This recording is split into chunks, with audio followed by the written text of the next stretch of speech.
बिस्मिल्लाहिर्रहमानिर्रहीम। अस्सलामु अलैकुम। अस्मा, अस्सलामु अलैकुम वरहमतुल्लाहि वबरकातुहू। शहनाज, वालेकुम अस्सलाम वरहमतुल्लाहि वबरकातुहू। सवाल: शहनाज फूफो, अल्हम्दुलिल्लाह हमारी हाज़िरी प्यारे नबी सल्लल्लाहु अलैहि वसल्लम के शहर में हुई है। इस मोहसिन शहर मुक़द्दस का हक़ है कि यहाँ नबवी दर्द और दावत दीन का जज्बा हासिल किया जाए। आप हमारे अरमगान से वाकिफ़ हैं। कुछ ज़माने से दावती जज्बा पैदा करने के लिए इसमें खुशकिस्मत नौ मुस्लिमों के इंटरव्यू शाया किए जा रहे हैं। अभी की ख्वाहिश है कि मैं आपसे कुछ बातें करूं ताकि वो बातें आइंदा किसी शुमारे में शाया हो जाएं। मदीना मुनव्वरा से आपकी बातें और मकान में शाया होना बड़ी बरकत की बात होगी। जवाब: मुझसे फ़ोन पर भाई कह रहे थे, ज़रूर मेरे लिए भी खुशी की बात होगी ताकि इस अजीम और मुबारक दावत में मेरा भी हिस्सा हो जाए। सवाल: आप अपना ख़ानदानी तारफ़ करवाएं। जवाब: मैं जम्मू शहर के एक पढ़े लिखे मुलवातरा ख़ानदान में पैदा हुई।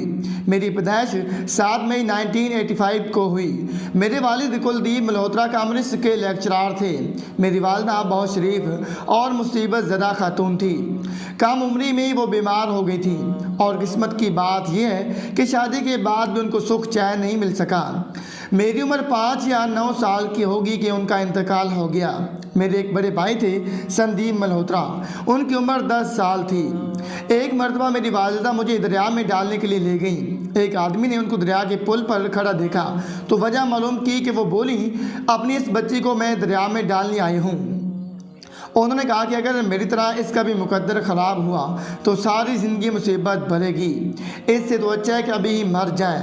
उस आदमी ने उनकी खुशामद की और समझाया कि इस बच्ची की तकदीर तो बहुत अच्छी होगी, तुम इसकी फ़िक्र ना करो और इसको दरिया में ना डालो। उसने ना जाने कि हमदर्दी में उसने ये अल्फाज कहे थे कि मेरी वालिदा ने मुझे दरिया में डालने का इरादा मुलतवी कर दिया। मुझे घर ले आई और 1 साल बाद ही उनका इंतकाल हो गया। मेरी वालिदा के इंतकाल के 9 माह बाद मेरे वालिद ने दूसरी शादी कर ली।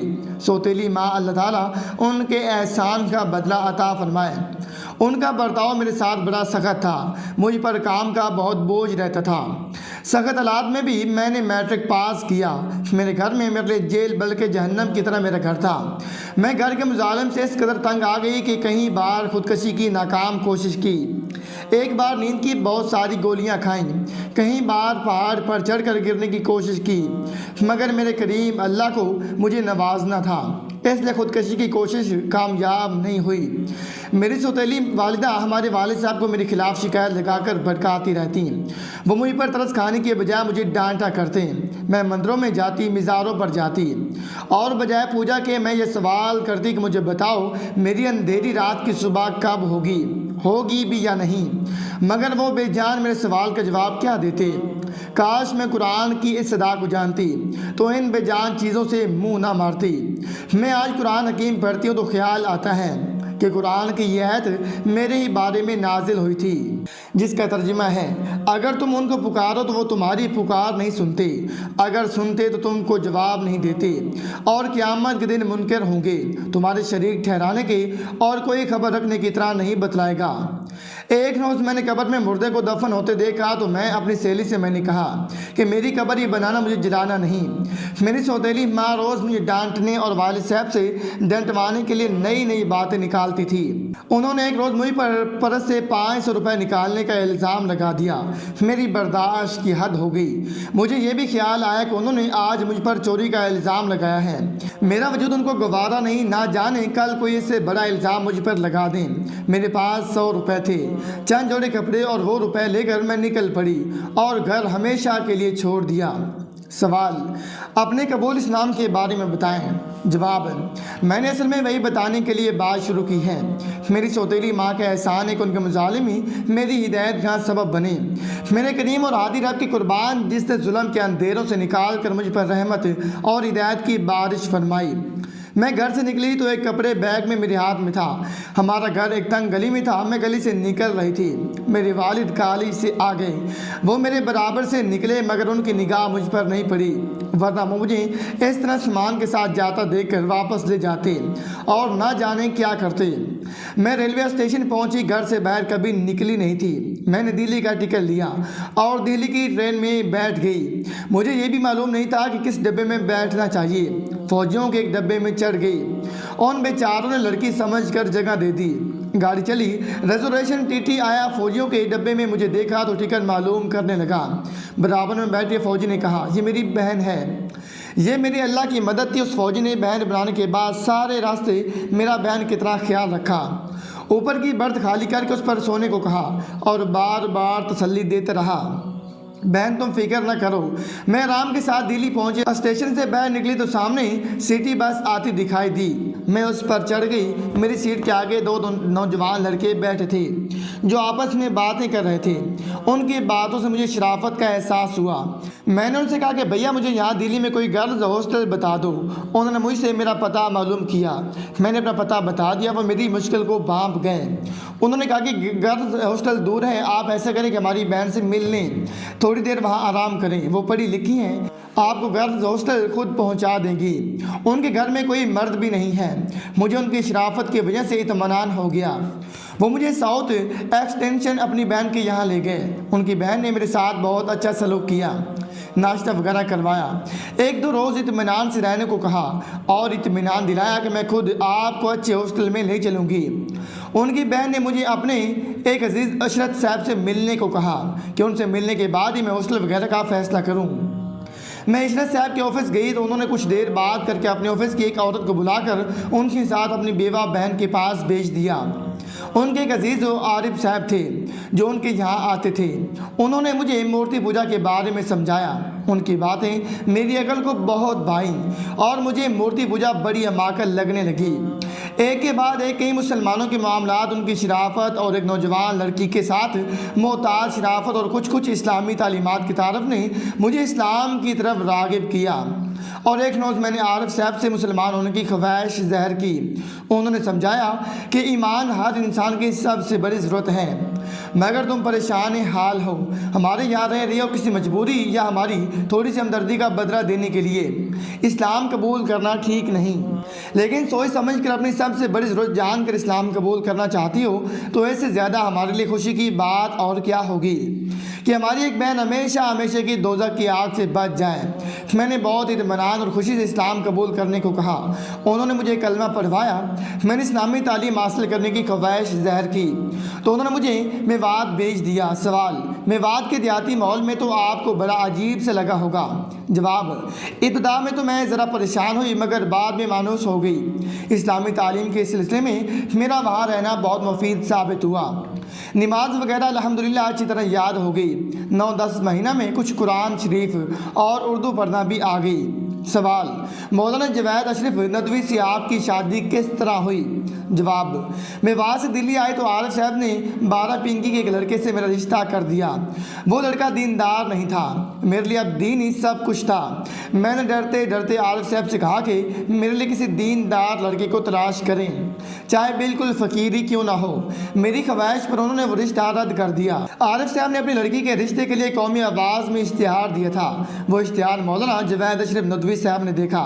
उनकी शादी हो गई थी, मगर बदकिस्मती से बल्कि मेरी खुशकिस्मती से वो शादी नहीं बन सकी और तलाक हो गई। उनके वालिदैन का इंतकाल हो गया था। इश्तिहार देखा तो भाइयों की मर्ज़ी के बगैर आरिफ साहब के यहाँ रिश्ते के लिए पहुँचे।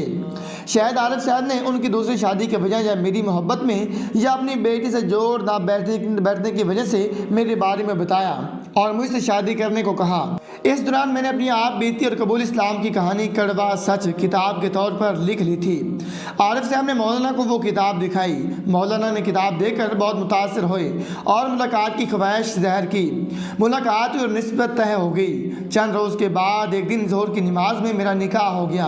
मौलाना मुझे अपने घर नहीं ले जा सकते थे, ख़ानदान और बिरादरी की मुखालफत का खौफ था, इसलिए लखनऊ ले गए। फिर अपने एक और साथी मुफ्ती अब्दुल हमीद साहब के पास बम्बई ले गए। उनके यहाँ एक साल रखा।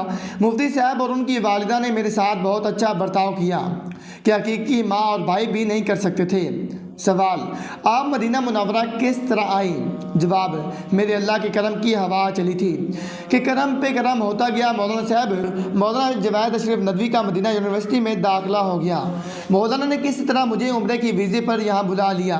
اللہ ताला ने मुझे मदीने की मोहब्बत अता की थी। मेरे दिल वापसी को ना चाहा और सालों तक गैर कानूनी तौर पर यहाँ रही। मेरे 3 बच्चे अल्लाह ने मुझे मदीना मुनव्वरा में अता किए। मदीने की गलियों में खो जाने का मज़ा मेरे करीम अल्लाह ने मुझे चखाया। मौलाना की शक्ल में मुझे अल्लाह ताला ने इंतहाई नरम को हलीम सलीम तबा और करीम और नफ्स शोर अता किया।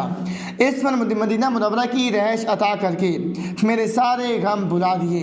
सवाल, हज़रत मुफ्ती आशिक किलाए बुलंदी शौरी रहमतुल्लाह अलैह के घराने से आपका तल्लुक़ कैसे हुआ? जवाब, हमारे शौहर मौलाना साहब में शर्म बहुत है, किसी बड़े आदमी या आलिम से मिलते हो झिझकती हैं। मुझे मालूम हुआ कि हमारे यहाँ के बड़े आलिम हज़रत मुफ्ती साहब यहाँ रहती हैं। मैं उनके घर गई और मुफ्ती साहब की बीवी अम्मी जान से मिली। पहली मुलाकात के मेरा तारफ़ ने उनको मुझ पर शफीक बना दिया। उन्होंने मुफ्ती साहब से मेरा जिक्र किया। मुफ्ती साहब पर गैर मुस्लिमों में दावत का बहुत गलबा हो गया था, जिसकी वजह से वो आपके अभी मौलाना कलीम साहब से बहुत तल्लुक़ रखते थे।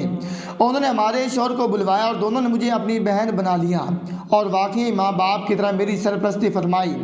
अम्मी जान अब भी ज़ियाफ़त के बावजूद मेरे बच्चों के कपड़े अपने हाथ से सी कर पहनाती हैं। मैं किसी की दावत करूं तो कोई चीज़ खुद बना कर ले आती हैं। वो मुझसे मेरे बच्चों से किस कदर मोहब्बत करती हैं मैं बयान नहीं कर सकती। मुफ्ती साहब मेरे पूरे ख़ानदान से हद दर्जा मोहब्बत फरमाती हैं। अल्हम्दुलिल्लाह हज़रत के घर वाले बेटे बेटियां भी मुझसे बिल्कुल बहनों जैसा सलूक करती हैं, बल्कि सब बहनों से ज़्यादा मेरा ख्याल करती हैं।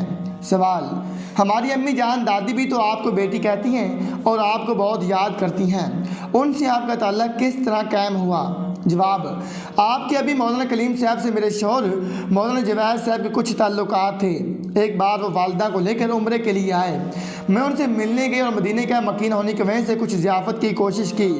उनको मुझसे मोहब्बत होगी। मैं तुमको तजर्बे की बात बताती हूँ। खिदमत में अल्लाह ने बड़ी तासीर रखी है। आदमी अगर खिदमत का आदी हो तो पत्थर जैसे दिल में भी जगह बना लेता है। मुझे अपने बड़ों की खिदमत का पैदाइशी शौक़ है। किसी बड़े के कपड़े धोने, उसके सर पर मालिश करने या पाँव वगैरह दबाने में बहुत मज़ा आता है। बूढ़ी औरतों को तो खिदमत की ज़रूरत भी होती है और बड़ों का क्या, ज़रा सी देर में कलेजे से दुआएं देने लगती हैं। अगर ज़रा सा आराम कुर्बान करके आदमी किसी खिदमत कर ले किसी की, तो फिर उनकी दुआओं से दुनिया और आखिरत बनती है। मैंने बड़ों की दुआओं में बड़ी तासीर देखी है। सवाल, मदीना मुनव्वरा में पूरी दुनिया से लोग आती हैं।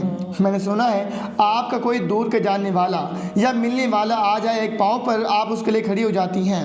5 छोटे छोटे बच्चे और आप ट्यूशन भी पढ़ाती हैं, क्या आप थकती नहीं हैं? जवाब, मेरे अल्लाह ने मुझे मदीना मुनव्वरा की सुकूनत का शरफ बख्शा है। यहाँ के पानी और फ़िज़ा में इकराम ज़ईफ़ और मेहमानों की खातिर दारी रखी है। हम गैर एहतियाती तौर पर मजबूर होती हैं कि मदीना के मेहमानों की खिदमत और ज़ियाफ़त का मज़ा लें। मेरे दिल में आता है कि हमारे नबी करीम सल्लल्लाहु अलैहि वसल्लम के मेहमान हैं और आप तक हमारे हालात पहुँचते हैं। अपने मेहमानों की ज़ियाफ़त से आप किस कदर खुश होते होंगे। जब ये बात हो तो थकन का क्या मतलब। मेरी प्यारे, इस ख्याल से भी खुशी और मज़ा महसूस होता है कि हमें नबी करीम सल्लल्लाहु अलैहि वसल्लम के मेहमानों की ज़ियाफ़त और खिदमत का शरफ मिल रहा है। मैं तो बच्चों की खिदमत भी अल्लाह का हुक्म समझ कर करती हूँ और ट्यूशन अपने शरीफ और मसाइल के बोझ तले दबे हुए शोर का बोझ कम करने के लिए पढ़ाती हूँ। मुझे अल्हम्दुलिल्लाह इस नीयत की वजह से हर काम में मज़ा आता है, करने की बात फ़रोख्त होती है। वाकई हमारे दीन ने हमें नीयत को खालिस करने का हुक्म देकर एहसान किया है। नीयत ठीक हो तो हर चीज़ में मज़ा आता है। सवाल, आप मदीना मुनव्वरा से जाना पसंद नहीं करती? यहाँ पर रोज़गार वगैरह के मसाइल भी बहुत हैं और दूसरी जगहों से बुलावे भी बहुत आए। जवाब, असल में मदीना जिसने देख लिया वो जन्नत के अलावा कहीं जाना चाहे, ऐसा कैसे हो सकता है।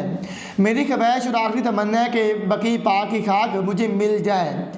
तुम भी दुआ करना। रोते हुए मैं यहाँ के कबूतरों को देखती हूँ तो दुआ करती हूँ कि या अल्लाह, आपने बकी पाक के दाने को उनके मुकद्दर कर दिया।